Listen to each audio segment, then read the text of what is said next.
Hi everybody, welcome to day 4 of the Stretch and Strength Challenge for Equestrians. I hope you've been enjoying it so far. So this one is a nice and easy one, I think. So we'll go ahead and we'll get cracking straight away. Hopefully Lily will move out of the way. We're going to start on our backs and we're just going to work a little bit of opening up those hips this morning. Okay, so slowly lower down with control, and then you're just going to bring in your knees towards your shoulders. Okay, so if this feels okay for you this morning, or if you're doing it in the evening, it might be a little bit easier.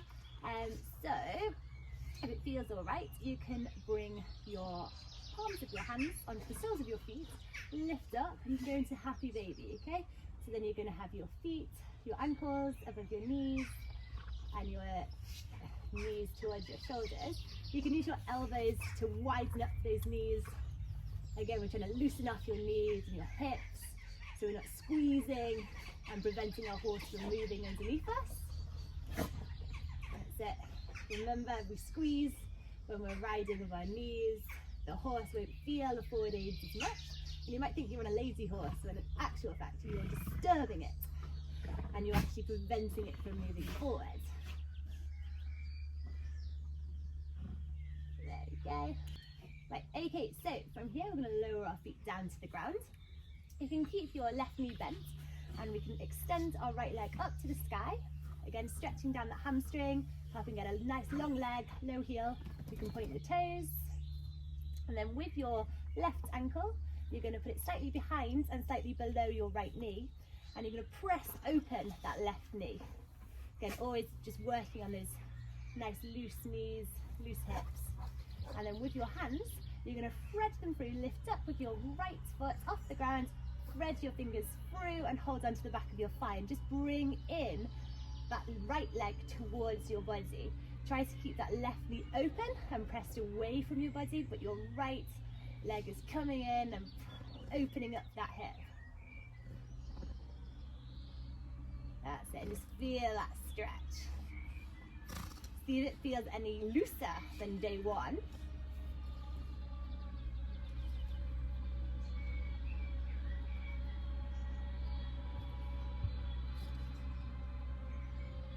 That's it. And then we're going to relax your right foot back down to the ground. You're going to shift your hips slightly to the left if you're on a mat, or just if you're on a carpet, you do the same thing. You're going to fully cross your left leg over your right knee, and you just let your knees flop to the side, okay? So we end up with a little bit of a twist. That's it. Good, so try to keep that left hip pushed down, so what if it does come off the mat? Dogs are having a great time behind us. So are the builders. I live in the countryside and it's always so quiet, but today they seem to want to work. And then we lift back up and we go back to centre, making your hips go back into the midline. And then we're going to uncross the leg and we're going to go the other side. So you can keep your left knee bent this time, extend the right leg up towards the sky. Just bend and flex your ankle, just warming it up. And we're going to cross our right ankle slightly behind our left knee. Push open that right knee, so you open it nice and wide. Hands spread through, and we grab a hold of the back of the left thigh and squeeze that thigh in towards your body, opening up that right knee and that right hip. So if you want to make this a little bit harder, you can lift up with your shoulders off the ground and you can reach your nose towards your leg. That brings a little bit of ab work if you want to, but if not, just stay nice and relaxed and stay down.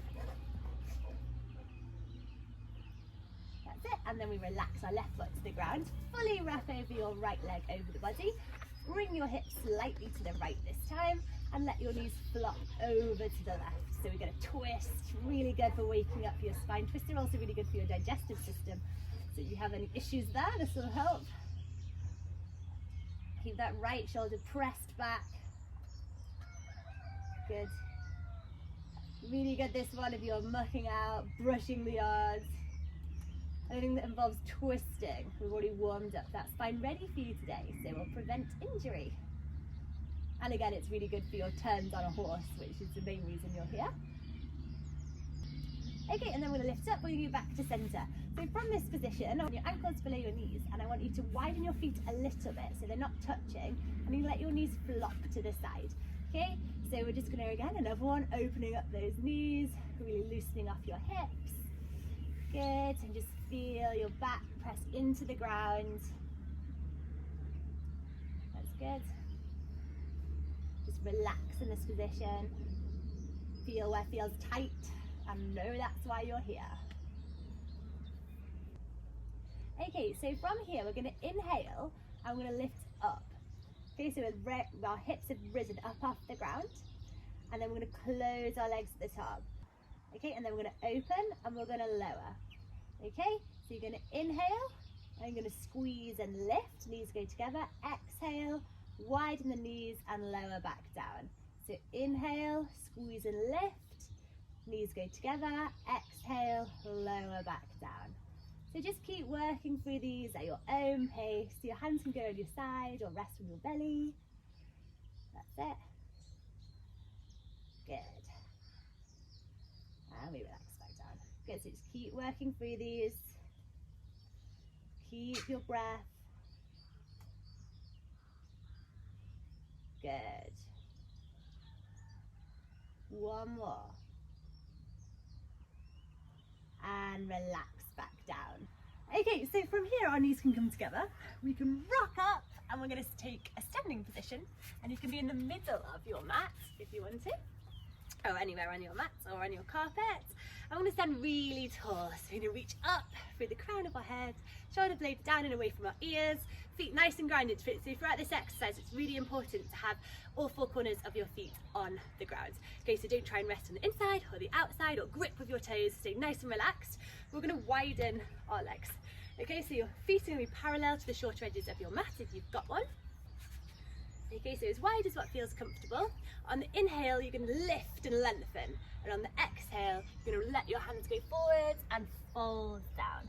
Okay, so it's a nice forward fold. So don't worry if your back rounds with this. So you can either keep your hands on the mat, or if it's more comfortable, put your hands onto your shins or onto your ankles.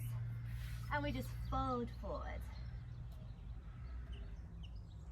That's it. And then we're going to lift back up, and then now what we're going to do is walk our feet a little bit closer together, and I want you to keep your heels in and your toes out, and we're going to see how our squat is looking.